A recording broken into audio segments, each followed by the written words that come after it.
বাটফারি এই কত জাতের যে বাটফারি আমরা তারা শিখছে। আমি অনেক সময় চিন্তা করি যে বাটফারি তো কম বেশি সকল দেশের তারাই পারে, কিন্তু আমরা দেশের তারার মতো বাটফারি বাংলাদেশও কোনো এইরকম বাটফারি এত বাটফার আমরা দেশ আইলো করতে, এটা আমার একটা চিন্তা। পরে অনেক গবেষণা করে বার করছি, আমার মনে হয় বাটফার বিমান দিয়ে কই নিত লইছিল আমরা দেশ বরাবর ফইরে গেছে সব। ঠিক কিনা কাও? নাহলে এত বাটফার কেনে, এত বাটফারের দরকারটা কিতা হেন?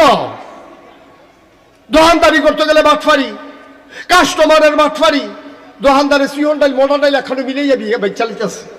গরুর গুস্ত জীবনে 1 কেজি পাওয়া যায় না, 950 গ্রাম না হইলো 900 গ্রাম, আর যায় দিছে এটি সাবাইয়া সাবাইতে সাবাইতে সাবাইতে সাবাইতে এই দাঁত বেড়াইয়া বেহা হইয়া নাই রগ রেশা এমন আড্ডি গুস্তের সিফা দিয়ে ডুহাই দিছে, শুইতে শুইতে শুইতে শুইতে 6 মাস শুইছে, কুদ্দুরও ক্ষয় হইছে না।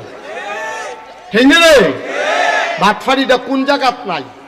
মুদি দোহানো বাটফারি, কাস্টমার কি বালা, কাস্টমার তো হরো বাটফা, এটা দিয়া লাইতেছি কই 2.5 বছর ঘুরাইতে আছে। ঠিক কিনা কও?